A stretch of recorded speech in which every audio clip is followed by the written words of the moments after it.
Hey everybody, this is Paul making my video. It is 1:25 on June 10th. It is a Thursday. The market is currently open. So I'm gonna go over a few things, just a few things that have paid out since the last time I made a video. Having a really good day in the market right now. I'll go over like some things like inflation, that kind of stuff, since that's like the hot topic right now. Um, So first things first, current portfolio value 56,715. Broke past the 56,000 point and consistently been moving above it. Finally, um, if we were stuck in that range forever, waiting on data to come out. Last video I posted, I was at 56,174, so it's about $600 in a week, which is pretty good. Um, the only thing I've contributed was maybe like 50 bucks out of my paycheck. Um, so let me go over what I think's driving the market right now. So basically for May and April, you might have noticed that the market was trading kind of flat. So there you can actually look at this. We were definitely in a range. So if you go to year to date and just kind of look, I mean, so you get into April, you get a little bit of a bump up here, maybe a little bit of a reopening kind of play. All of May completely trades flat. April traded flat. So basically, what's going on is the market is waiting on data. It's waiting on information.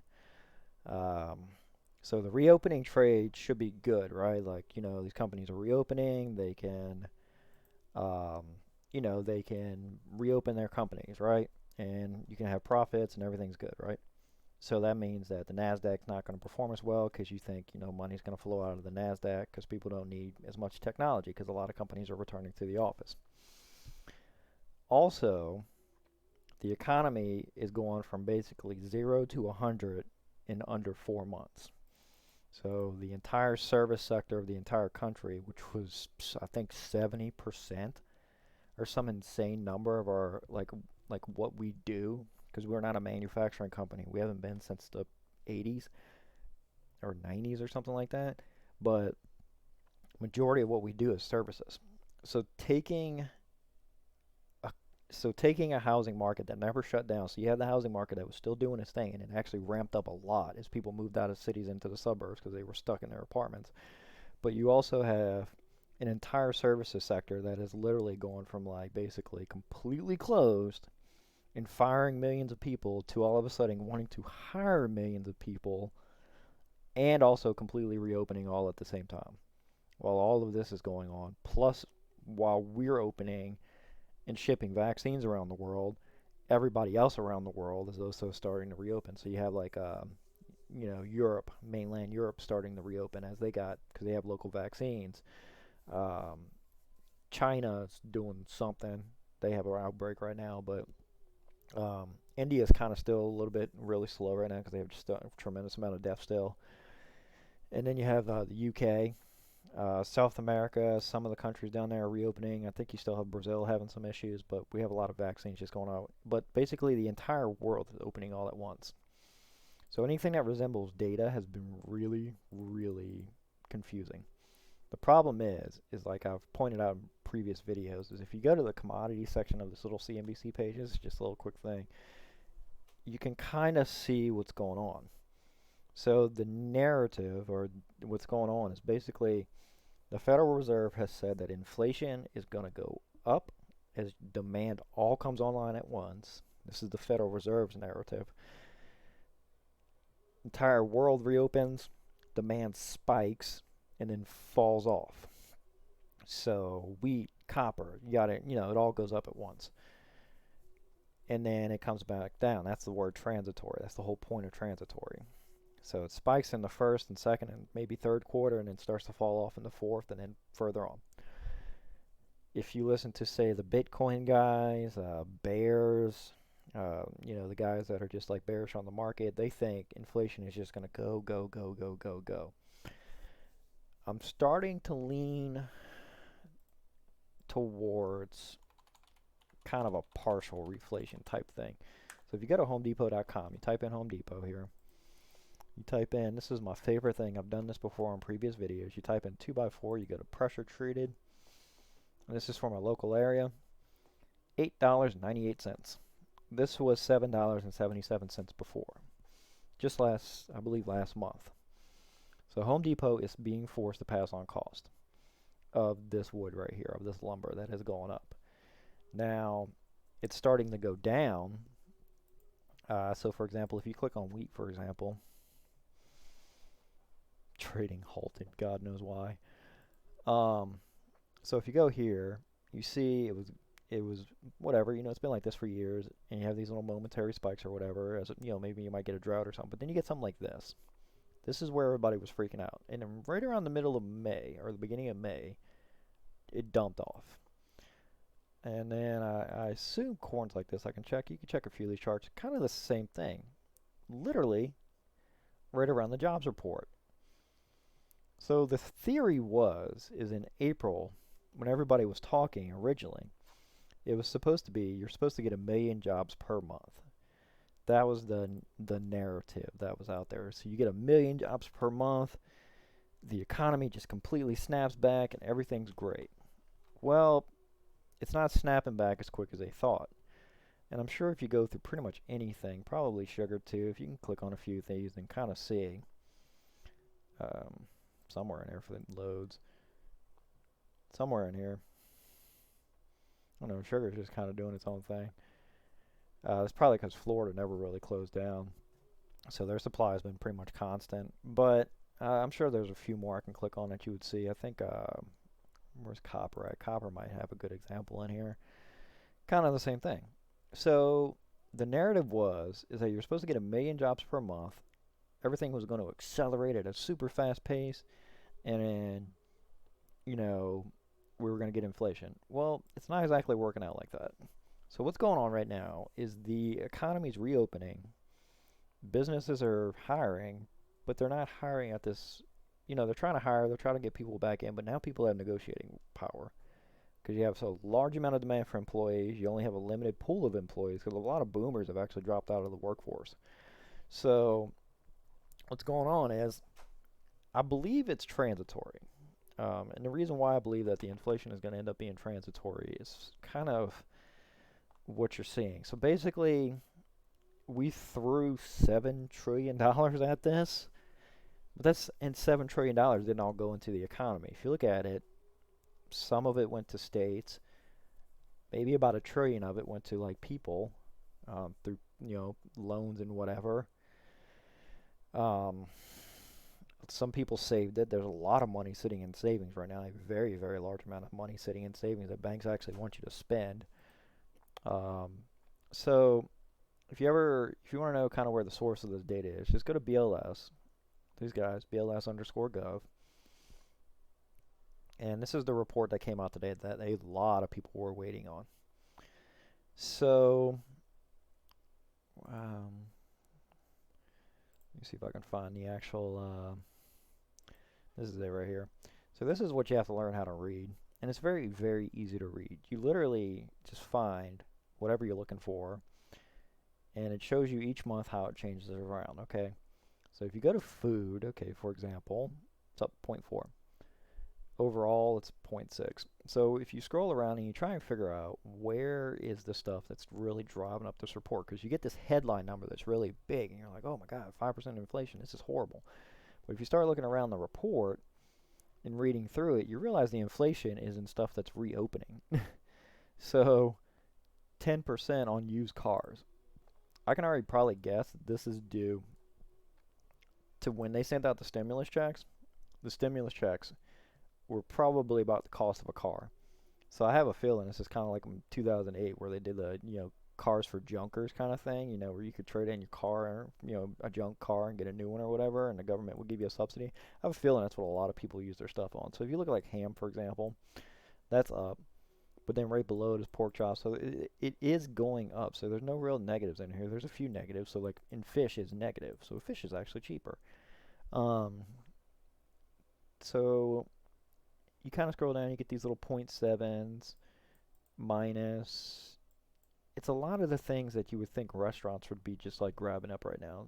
Um, Gas is actually down. Some of the bigger things that were actually up, and this is another 10%. So that was the car thing. There's another one in here that's like 8% on lodging. That's hotels opening back up. If I could show you this data going back to 2020, I guarantee it was like minus 50 or minus 60 or some insane amount because they all just shut down at once. Um, you know, if you look at so here's another one, airline fares. These are all the airlines reopening. They're raising their fares again as they can actually reopen now. As you're starting to get international travel again.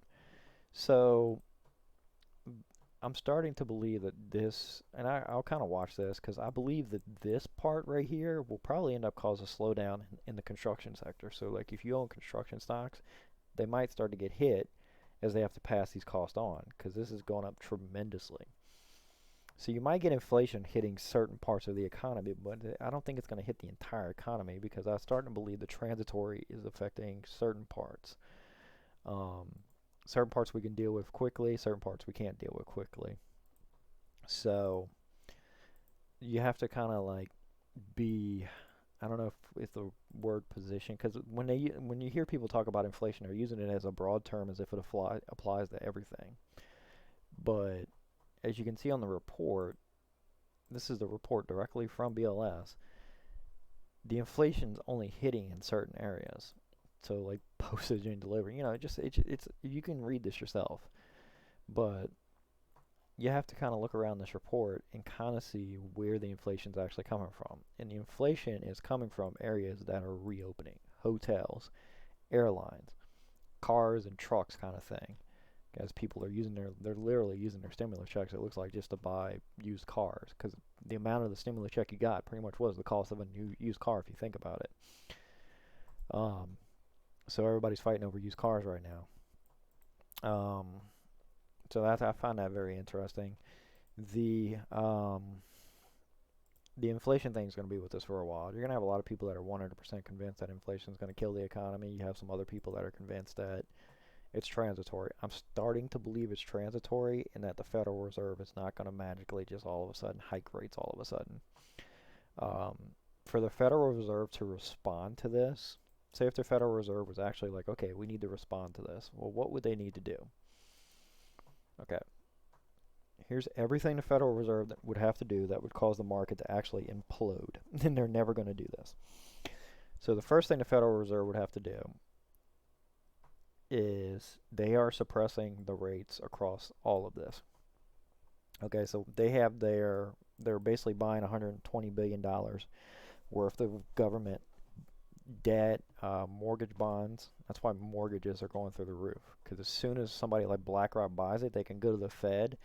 So say if BlackRock buys a house and they get a mortgage, or they just straight up buy for cash, they can take that mortgage-backed security, that MBS, that mortgage-backed security, go to the Federal Reserve. The Federal Reserve will actually price it up for them, so they can trade it in, and they can actually get, like, say, the Federal Reserve will buy it from them at a higher rate than what they bought it. So that's why there's articles floating around about like BlackRock becoming the biggest homeowner in the country, like these different hedge funds. That's what's going on. You also have the U.S. government issuing $1 trillion of debt every year. Well, why aren't rates higher? Well, you have two things going on there. The Federal Reserve is in there buying the debt. It has to be paid back. They're just basically giving the government a loan right now by creating new money. But you also have the Japanese that are dealing with negative rates that have to go in there, and they have pension funds and whatnot. They can't just invest it in their market. If the market goes down 30%, then their pensions are all bankrupt. It doesn't work like that. So you have a lot of institutional buyers that go in there and buy this stuff. So that's why, rates are negative, because there's also two things going on. There's the people that are actually buying it. There's the Federal Reserve, and then you also have government debt might not be as big as everybody thought it was. The infrastructure bill looks like it's going to be half the size of what it was, or 1/4 the size. Or there might not be an infrastructure bill at all. It might not be as easy as some people thought it was to add trillions upon trillions of dollars in debt. So everything that was priced in March, thinking that it was going to keep going up, all of a sudden just completely dumped. And then also, when you're looking at this, the only place you're seeing these huge jumps at are in places you would expect to see them at because they're reopening. The China data, on the other hand, would say 8%, but they're a manufacturing country. So copper going up by 50% is going to just completely hammer them. So they can try and pass the cost on. Well, the problem is there. That's like putting a tariff on themselves. you know. So China's having a lot of issues right now because they're really big on manufacturing, and they have no way to pass those costs on. They really don't. So they're having a lot of problems passing those costs on. So they're trying to figure out their issues right now, and it's the inflation thing is hitting them harder than it's hitting us, which is kind of weird. But that's kind of just one of those things that's going on. In regards to my portfolio, I'm not selling anything. I've only made like one minor update. I've had some dividends pay for Johnson and Johnson. I had Johnson and Johnson pay out a dividend. A few things that I showed you in the last video. I did add this company right here, EUFN. It's not a company. I'm sorry.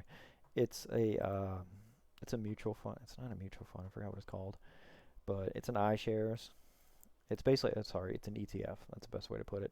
So it's an ETF. What it tracks is European banks. And the reason why I did this, it's taxed at the U.S. tax rate because you don't physically own these bank shares. Like you don't physically own AXA. You don't physically own ING. The fund owns them.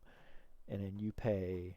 So if I sell this for a profit, I would pay the U.S. capital gains tax. So here's the holdings in here. The one thing I was looking for is, do you see things like Deutsche Bank or Credit Suisse in here? You don't really see it. They might be way down here in very, very small holdings. And I've shown you how to do this before. So if you go to the prospectus, you have an annual report or you have a semi-annual. Semi-annual is going to be more likely your most up-to-date. It's in January. You scroll down and you look for their schedule of investments. So this is all their investments that they have. Everything that you see here is the bank. I believe. Let me make sure. Oh, this is another one. I gotta find the where are we at here? EUFN. It's down here somewhere. But yeah, I'm sure it's in here somewhere. But you can kind of skim through here to find where in the world this is. I'm not even sure what page it's on. But if you skim through and find it, you'll see that somewhere in here. I'm not a fan of this prospectus because normally they put the title at the top of what it is. Oh, it's over here in the up top. Okay.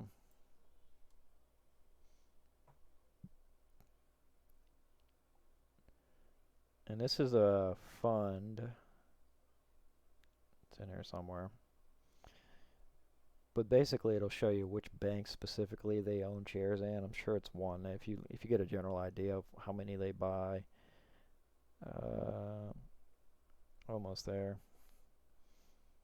You could buy European small cap company, European financials. This is it right here. So if you scroll through, actually there we go. So here you go. So these are all the banks that they own. You see Credit Suisse is in here.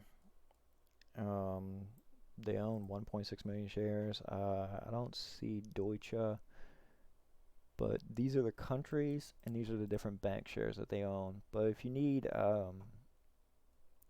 just basically exposure to a bank sector without having to buy in the individual company, because this isn't listed on the New York Stock Exchange, and if you bought it, you would be subject to Switzerland tax law.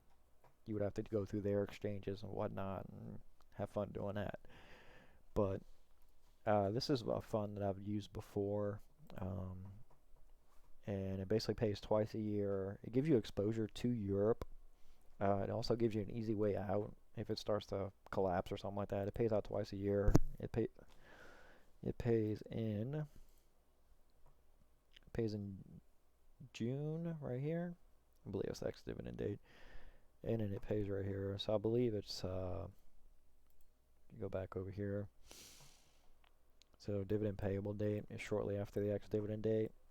So basically pays twice a year. A lot of your emerging market funds, those types of things, will pay twice a year. There's another fund I was looking at. I've had these guys before the pandemic hit.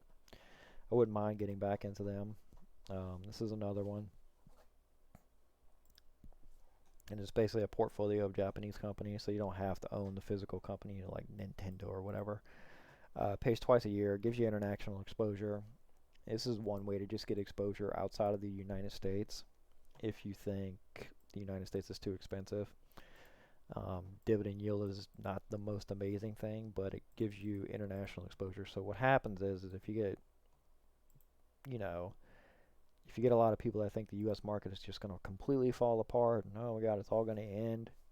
What normally happens is the money goes somewhere. It doesn't sit in cash.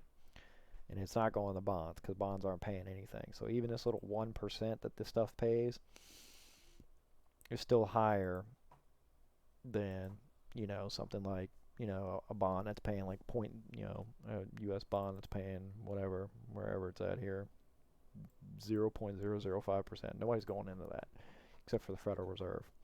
So that's one place. I just bought 4 shares of it. This might end up being right here at most 1%, maybe 2% of my portfolio, so nothing major. That's like maybe $1,000 in there.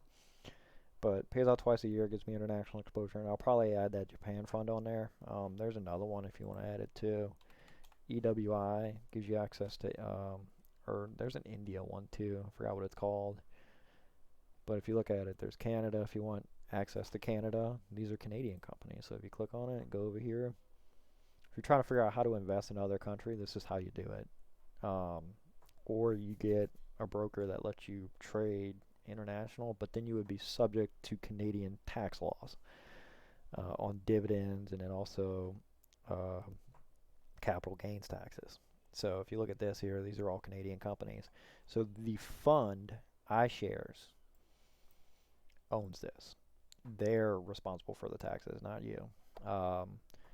So you're not going to get a tax.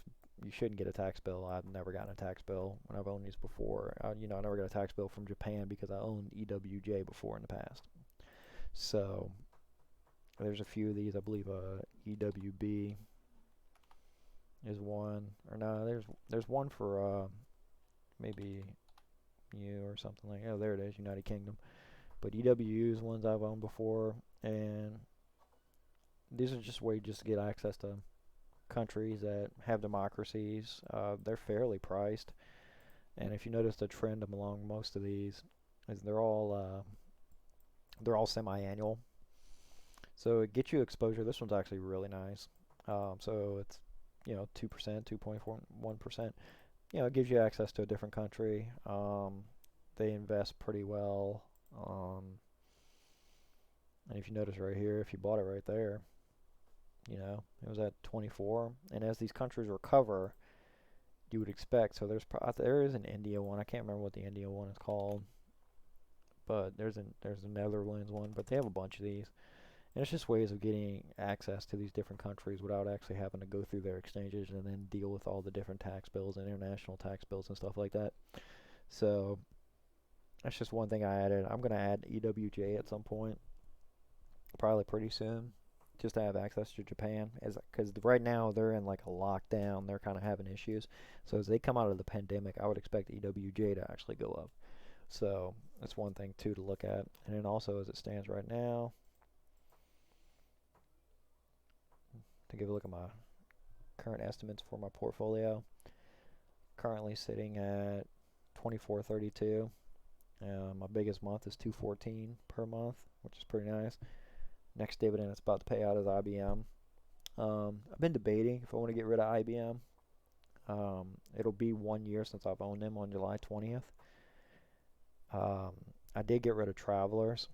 The dividend yield on it was just so low, and the price of it was so expensive I couldn't justify adding more shares to it. So I moved that money into something else. I think I moved that money into AbbVie, or maybe I forgot where I moved that money into, but or CVS was it maybe? I forgot what I added it into, but there's a few on here I want to keep. I want to keep in the 2.5% range mostly. Walmart's the only one that's an exception to that rule because, well, it's Walmart. Right now, the strategy's working. Most of mine's up, pretty good performers, 19, 20%, that kind of thing. So I can see holding pretty much everything I see here right now. Not going to really sell anything. And then the current performance for the year as of today is going to end up being, if this holds up here, will probably be right around 13.1%, which will be beating the Dow's up too, so I'll just about be beating every market that's out there right now, so this should have a nice little hop up tomorrow. The goal is to get about maybe 10 to 20% per year, so I'm well on my way there. So, yep, but that's where it stands right now. Like I said, the market's moving very slowly in one direction as you get more data and more. Right now, the market's just waiting on more data, more jobs reports, that type of stuff. And then later on in the year, the big word is going to be taper, which was when, when is the Fed going to talk about when are they going to stop buying bonds and when are the interest rates going to start to go back up, and see how it goes. But the only thing you need to the only thing I'm looking for in the inflation numbers is do you see big jumps in other sections of the economy? Like, do employers just have to say, all right, we can't just eat these costs anymore. We have to pass all of this along all at once. And does everybody decide to do that at once? That's when the Fed will start paying attention, and that's when they start out acting much, much faster. But they're not going to do that because it would just completely wreck the market. So we will have to see. Well, let me know what you think in the comments, and if you have any suggestions, just leave it in the comments. I'll be happy to respond. Y'all have a nice day. Thank you.